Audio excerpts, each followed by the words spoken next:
সম্মানিত দর্শক এবং শ্রোতাবৃন্দ,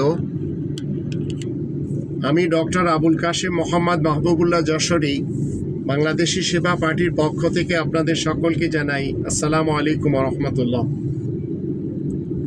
দেশের মানুষ এখন ছাত্র শিবিরে এবং জামাতের লোকদেরকে বলছে যে আপনারা গোপনীয়ভাবে কোনো কর্মকাণ্ড না চালিয়ে সরাসরি প্রকাশ্যে ঘোষণা দিয়ে কাজ করুন এবং আপনারা বলুন যে আপনারা জামাতের লোক বা শিবিরের লোক, তাহলে জাতি আপনাদেরকে মুনাফিক বলবে না।